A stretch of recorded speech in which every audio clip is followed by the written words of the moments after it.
Olá, mais uma vez nós estamos aqui na nossa classe Esther, na Escola Bíblica Dominical da Igreja Batista Bíblica em Valparaíso, e temos o privilégio de podermos aprender da Palavra de Deus. Vamos orar agora agradecendo a Deus por nos dar esse presente da sua Palavra. Senhor Deus, muito obrigado, Senhor, porque nós podemos estar agora aqui, Senhor, em liberdade, aprendendo da Tua Palavra, Pai. Nos instrui, Senhor, através do Teu Espírito, Senhor. Abençoa cada pessoa que está ouvindo, Senhor, essa lição agora, que tudo que nós aprendermos aqui, Senhor, seja somente para vivermos uma vida, Senhor, que melhor Te agrade, Pai. É isso que eu Te peço, em nome de Jesus. Amém. Bom, nós temos estudado aqui na nossa classe um tema muito importante, que é o conhecimento de Deus. Nós temos procurado conhecer a Deus. E para isso, nós estamos utilizando como um roteiro, né, nossa fonte de pesquisa aí, o livro de J.I. Packer, O Conhecimento de Deus. Neste livro, ele apresenta numa primeira parte a importância de nós aprendermos de Deus, por que conhecer a Deus, não é? E agora, na segunda parte, que ele intitula Olhe para o seu Deus, nós estamos vendo atributos, características de Deus. Então, primeiro nós vimos a sua imutabilidade, vimos como ele é o mesmo de eternidade a eternidade, e agora vimos também a sua majestade, vimos nas duas últimas aulas a sua sabedoria, e todos esses temas trouxeram muito fortemente a questão da soberania de Deus, o rei que realmente governa todas as coisas, que sabe todas as coisas, né? E esse rei que governa, ele também fala, e é sobre a sua palavra que nós vamos falar hoje, né? Então, esse é um rei que fala. Então, da mesma forma como a relação de Deus conosco se estabelece pela sua soberania, a sua soberania se revela na sua palavra. Então, é muito importante nós entendermos, né, como é realmente a palavra de Deus. Lá em Gênesis nós vemos que tudo se criou a partir da palavra de Deus. Haja, e tudo passou a existir, não é? E depois nós vamos ver que Deus se revelou através, a sua palavra se revelou através da Torá, da sua lei. Assim, da mesma forma que os governantes antigos se estabeleciam com o homem através das suas regras, né? Eles explicitavam para os seus súditos como é que eles queriam que a vida ocorresse, eles também iam para o público e faziam os seus discursos de forma a estabelecer algum tipo de relação com os seus súditos. Da mesma forma, Deus, na sua Torá, ele fez isso. Ele estabeleceu um relacionamento com o homem. E a Torá de Deus, ela tem algumas partes, né? Numa parte dela, nós poderíamos dizer que se manifesta ali a lei, o sentido estreito de comandos, proibições, sanções, isso tudo é muito claro, né? Outra parte são as promessas, favoráveis ou desfavoráveis, condicionais ou incondicionais, né? Nós gostamos sempre de lembrar as promessas boas de Deus, né? Vou estar sempre com você, vou te fazer uma grande nação, mas também muitas promessas vieram como a mão de Deus, que poderia pesar sobre o homem. Então, nós temos uma parte da lei, com as proibições, com as sanções, nós temos uma parte da promessa também, e outra parte é o testemunho de Deus. São informações que Deus deu sobre si mesmo e sobre pessoas. E na sua palavra nós vamos poder ver, através da vida dessas pessoas, atos, propósitos, naturezas e perspectivas de Deus, né? Então, a palavra de Deus, ela se dirige diretamente a nós, como uma forma de estabelecer um relacionamento entre Deus e nós. embora Deus seja um Deus grande, né, um Deus que é um rei, não é da vontade dele viver distante dos seus súditos, mas ele realmente estabelece essa conversa com nós, por isso que a sua palavra chega até nós e nós podemos então conhecê-lo através da sua palavra, porque Deus nos conhece profundamente, né? No Salmo, capítulo 139, versículo 1, diz: Senhor, tu me sondas e me conheces. E esse salmo inteiro vai falar o quanto Deus nos conhece. Porque para se estabelecer um relacionamento entre duas pessoas, elas precisam se conhecer. Então, Deus já nos conhece profundamente. Como é que nós podemos conhecer a Deus? Através da sua palavra. Mas o que é mais importante aí, né, é que Deus, ele revela a sua palavra a nós. Então, a palavra de Deus, além de ser informação sobre ele, é um convite dele a nós, para que nós possamos conhecê-lo integralmente. O Espírito Santo de Deus habita no nosso coração, está pronto para revelar a sua palavra para nós, mas para isso nós precisamos nos achegar a Deus, ouvir o que ele tem a nos dizer, né? Porque desta forma nós passaremos a conhecê-lo mais. Então, além das informações, né, de Deus, além de Deus expressar aquilo que ele quer que nós cumpramos e tudo isso, Deus também, ele se revela através da sua palavra. Deus é um Deus que fala. E nós vemos isso lá em Gênesis capítulo 1, né? Em que do capítulo 1 até o capítulo 3, nós vamos ver essas categorias da palavra de Deus, da Bíblia, reveladas nesses 3 primeiros capítulos. Então, nós iniciamos Gênesis capítulo 1, versículo 1, com um resumo de tudo que vai acontecer, né? No princípio, Deus criou os céus e a terra. E aí ele vai falar de como antes disso era a terra. A terra era sem forma, era vazia, era um caos. Mas então a palavra vem. Disse Deus: haja luz. E o que acontece? Houve luz. E depois nós vamos ver, durante esse capítulo, 7 vezes em que Deus fala e as coisas acontecem, né? Então nós vamos ver os animais sendo criados, os vegetais, os corpos celestes, nós vamos ver o mar e tudo que Deus foi criando, até que ele coloca a existência, ele traz à existência o homem e depois a mulher. E depois que Deus faz tudo isso, nós vemos que Deus, a palavra de Deus, ela estabelece um relacionamento com o homem. Deus fala com o homem diretamente, né? Aqui na palavra de Deus diz que Deus lhes disse, tá ali no verso 28.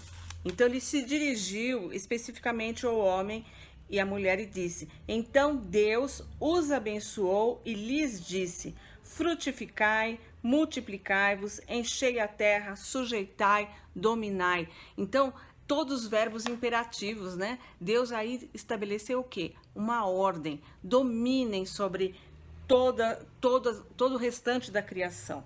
E depois ele vai dar um testemunho, ele vai dizer: olha, tudo isso que eu criei aqui, os animais, os vegetais, todas essas coisas, as árvores, tudo isso é para que vocês possam, todos esses vegetais, todas essas árvores, para que vocês possam se alimentar.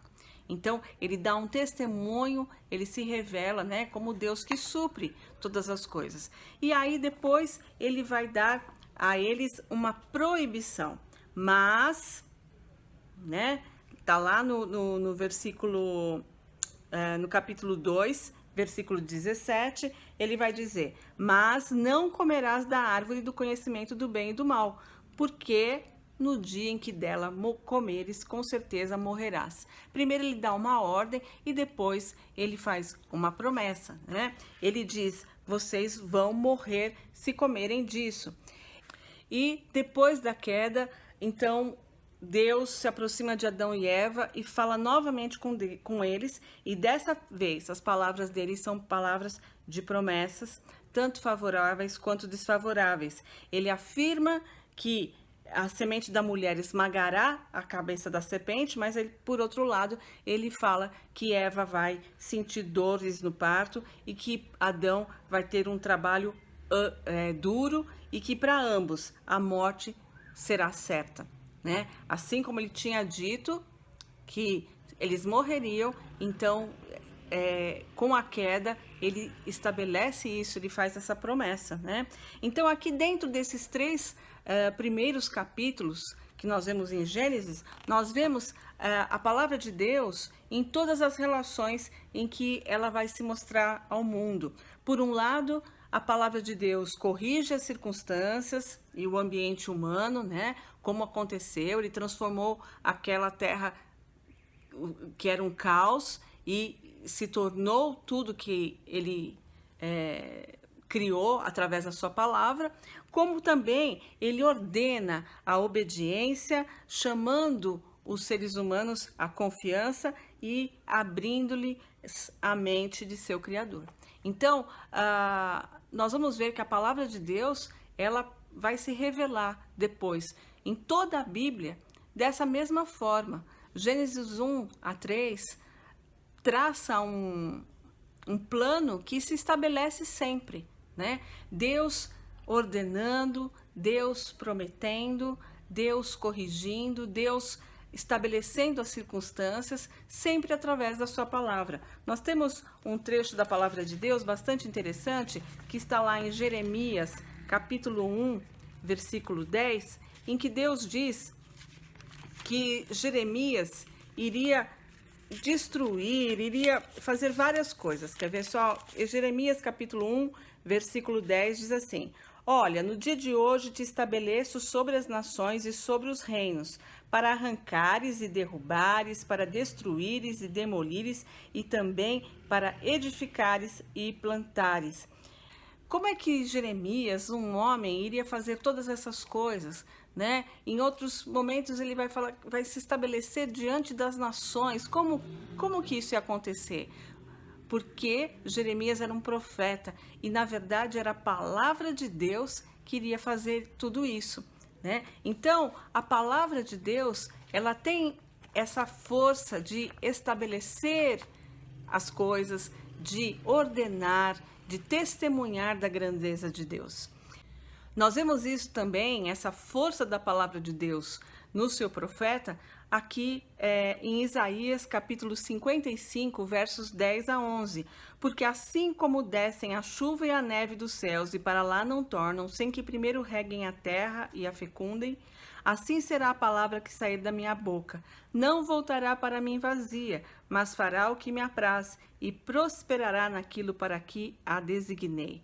Então, toda a Bíblia mantém a insistência de que a palavra de Deus é o instrumento executivo em todas as questões humanas, né? Então, é a palavra que governa, é a palavra de Deus que governa tudo. Sobre ele, como sobre ninguém mais, é verdadeiro afirmar que aquilo que ele diz acontece. Tudo que Deus diz na sua palavra acontece. Todas as suas promessas são verdadeiras, né? A Bíblia, a palavra de Deus, ela é consistente. Algumas vezes ela vem como lei, como lá no Sinai, em muitos sermões dos profetas, no ensino de Cristo, né? Algumas vezes ela vem então como promessa, como na promessa de posteridade, na promessa da aliança dada a Abraão, na promessa da redenção do Egito, na promessa da vinda de um Messias. Algumas vezes ela vem como um testemunho, que é a instrução divina com respeito aos fatos da fé e aos princípios da vida piedosa. E sempre é enfatizado o fato de que a palavra de Deus sobre nós é absoluta. A palavra deve ser recebida, deve ser confiada, deve ser obedecida, porque é a palavra do nosso Deus, do nosso Rei. Não é qualquer um que está falando, né? É o nosso Rei, é o nosso Senhor. Por isso, essa palavra deve ser recebida. Então,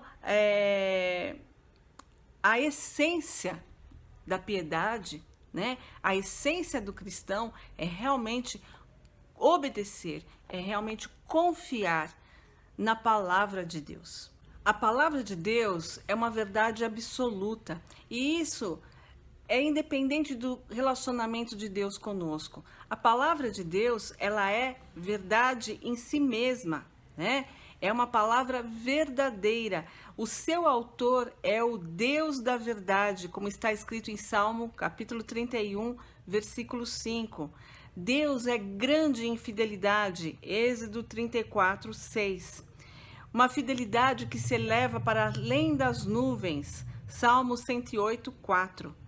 É universal e sem limite. Portanto, a sua palavra é a verdade. João 17, 17. As tuas palavras são em tudo verdade. Salmo 119, 160. Então, uma série de versículos vão estabelecer isso, que Deus é a verdade e a palavra dele é verdadeira. Isso significa o quê? Que é uma palavra que traz estabilidade, confiança, firmeza, confiabilidade. Nós vivemos hoje numa crise da verdade. Infelizmente, nós vivemos envoltos em mentira, né? Muitas vezes os nossos governantes mentem, as pessoas à nossa volta mentem, e nós passamos a não acreditar muito numa palavra, né? Os antigos tinham muito isso de dizer, não, eu estou dando a minha palavra, né? Que eu não vou fazer. E hoje isso, nós vivemos uma crise mesmo da palavra. As pessoas usam a palavra, falam coisas de uma maneira, no momento que for mais conveniente, né? E nós passamos muitas vezes a ter essa mesma perspectiva da palavra de Deus, como uma coisa circunstancial. Começamos a procurar elementos que digam, Deus falou isso nessa época, Deus, né? Distorcendo a palavra de Deus. Então nós temos que ter muita clareza que a palavra de Deus é uma verdade absoluta e que, por isso, nós podemos confiar, né? Ela é confiável, ela é estável, ela é firme e tudo que a palavra de Deus é porque Deus é tudo isso, né? Deus é confiável, Deus é firme, Deus é estável, Deus, a sua natureza não traz possibilidade de ser outra coisa senão isso. Deus é incapaz de mentir pela sua própria natureza. Então, por conta da palavra de Deus ser toda a verdade, nós podemos dizer que os mandamentos de Deus são verdadeiros. Todos os teus mandamentos são verdade. Salmos 119, 151. Por que será que é dito isso, né? Porque os mandamentos do Senhor têm estabilidade e permanência ao demonstrar o que Deus quer ver em vidas humanas em cada estágio. Então, o mandamento do Senhor, ele é estável, ele é permanente. Deus não manda uma coisa agora e desmanda a outra. Ou você vai olhar uma coisa que Deus mandou, que está explícito na sua palavra, e depois lá num outro livro, não é bem assim, né? Não, o mandamento é estável, permanente, né? Então, isso torna os mandamentos do Senhor verdadeiros. A segunda coisa é que eles nos contam a verdade imutável sobre a nossa própria natureza. Essa é a parte do propósito de Deus, né? Ele nos dá uma definição prática da verdadeira humanidade. A palavra de Deus nos mostra o que fomos feitos para ser. Mostra-nos como ser verdadeiramente humanos e nos adverte contra a autodestruição moral. O homem foi feito para adorar a Deus. O homem foi criado para venerar a Deus, para realmente carregar né? A imagem moral de Deus. Então, a sua honestidade, a sua disciplina, ter a prática da adoração, do cumprimento da lei, estar realmente a serviço de Deus. Foi para isso que fomos criados. Mas o pecado corrompeu tudo isso. E a palavra de Deus vem para nos mostrar efetivamente qual era o ser humano que Deus tinha criado, né? Como que o pecado nos corrompeu e como a graça de Deus nos resgata para buscarmos essa imagem de Deus novamente. Deus nos criou para todas essas práticas, para a prática da adoração, né? Para a prática do cumprimento da lei. E quando nós abandonamos essas práticas, nós não apenas nos tornamos culpados diante de Deus, mas também progressivamente nós destruímos a nossa alma. A consciência vai começar a se atrofiar, o senso de vergonha se evapora, a capacidade para ser verdadeiro, leal e honesto é devorada e o caráter se desintegra. Olha como Packer traduz tão bem a queda humana, né? Quando nós nos afastamos do propósito para o qual fomos criados, tudo isso acontece com o ser humano, né? Então, por isso que nós vemos esse mundo tão decadente, porque não está seguindo o propósito para o que foi feito, né? Para adorar a Deus. E é claro que quando não cumprimos esse propósito, então a culpa vai acontecer e todo o mal realmente vai se estabelecer na vida do homem. Além dos mandamentos de Deus serem verdadeiros, as promessas de Deus são verdadeiras, pois Deus as cumpre. Quem fez a promessa é fiel. Hebreus 10, 23. A Bíblia proclama a fidelidade de Deus em termos superlativos, né? Ela diz: a tua benignidade, Senhor, chega até os céus, a tua fidelidade estende-se de geração em geração. Salmo 119, 90. Grande é a tua fidelidade. Lamentações 3, 23. Como a fidelidade de Deus ela se mostra? Através do cumprimento realmente infalível das promessas de Deus. Ele é um Deus que guarda a sua aliança, ele nunca falha com aqueles que confiam em suas promessas. Nós temos uma enormidade de promessas na palavra de Deus e nós vemos elas serem cumpridas, né? O puritano contemporâneo Samuel Clarke escreveu o seguinte no seu livro: uma atenção constante e fixa nas promessas e uma firme crença nelas evitaria a preocupação e a ansiedade a respeito das questões dessa vida.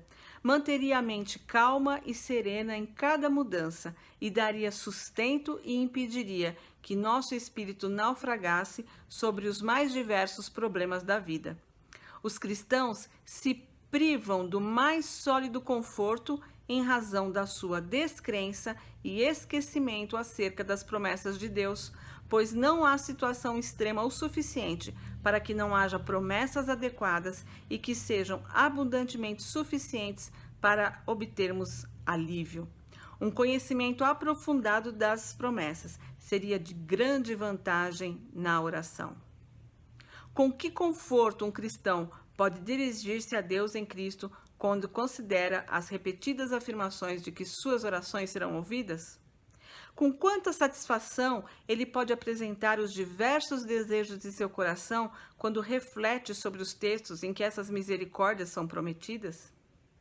E com que fervor de espírito e força de fé ele pode reforçar suas orações ao pleitear pelas várias promessas graciosas que são aplicáveis para o seu caso, né? Então, como nós viveríamos diferente se nós realmente acreditássemos nas promessas de Deus para o nosso dia a dia? Você vai orar diferente se as promessas de Deus forem uma coisa viva? Se eu acredito que realmente todas as coisas contribuem para o bem daqueles que amam a Deus, eu acredito que Deus diz: nunca te deixarei, nem te desampararei.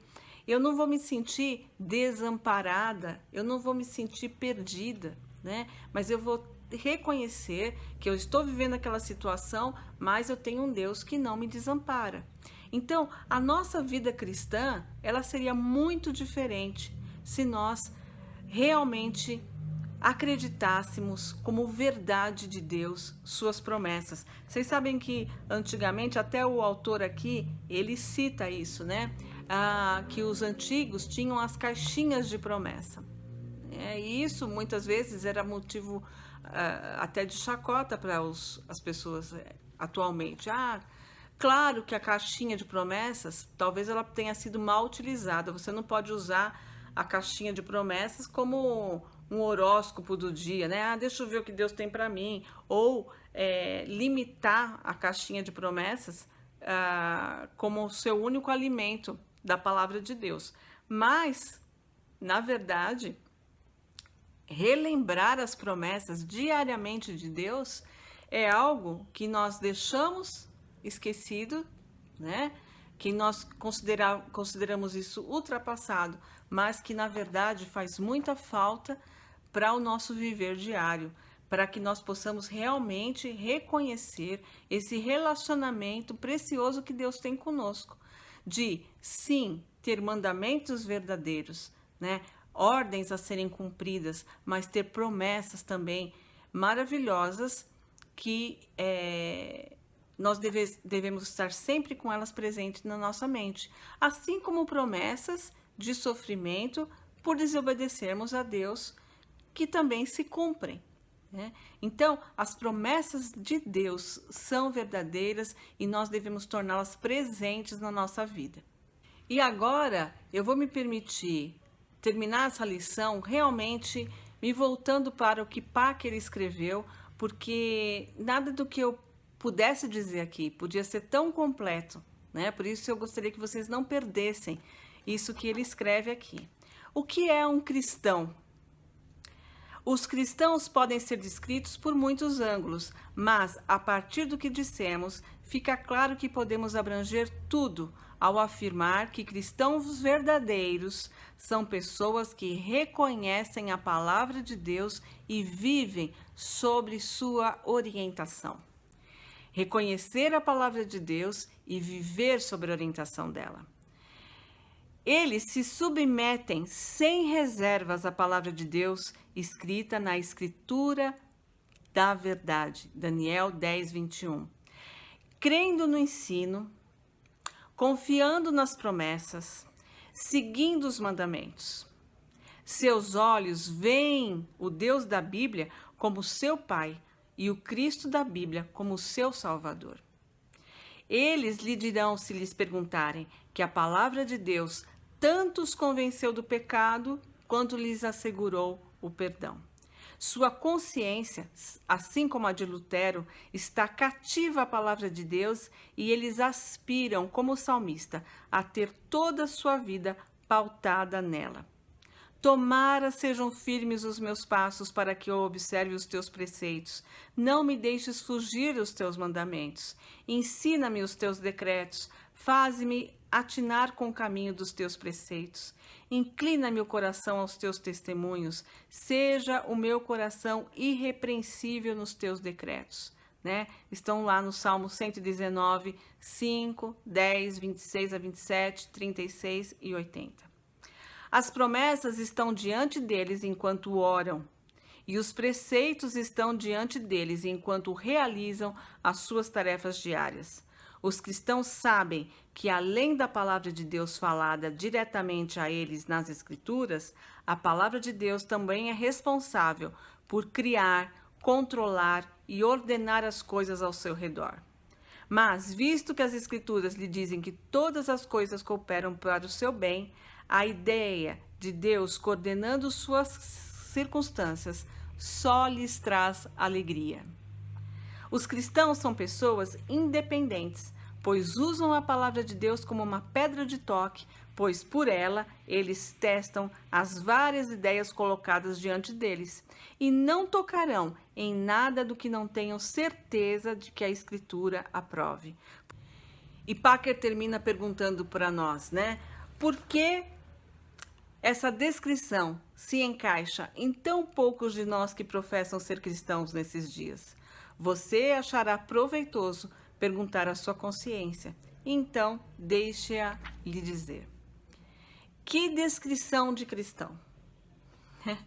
Como nós estamos distantes de viver a palavra de Deus com essa profundidade, de orar acreditando nas suas promessas, de viver nosso dia baseado nos seus mandamentos, de ter a palavra de Deus como uma orientação constante, de reconhecer que esse Deus, que pela sua palavra estabelece todas as coisas, é o Deus que eu posso confiar, que eu posso me alegrar, porque eu sei que Ele está coordenando. E Ele não falha, e Ele sabe todas as coisas, e Ele não muda. Então, como nós estamos distantes dessa descrição, mas é esse o cristão piedoso que Deus quer que nós sejamos. Por isso nós temos que nos voltar para a palavra de Deus, para a palavra verdadeira de Deus e buscarmos compreender, buscarmos conhecê-la cada vez mais. Esse é o nosso grande desafio. Que você também possa examinar-se a si mesmo, né? Ver o quanto que essa palavra de Deus tem sido verdadeira na sua vida, o quanto que você realmente tem reconhecido a palavra de Deus escrita, que nós temos o privilégio, nossa geração tem o privilégio, né? Aqui no nosso país nós temos o privilégio de termos vários exemplares em casa, no celular, de tantas possibilidades. Que essa palavra de Deus se torne viva no nosso dia a dia e seja realmente algo que nos faça conhecer ainda mais o nosso Deus. Que Deus nos abençoe. Uma excelente semana para todos.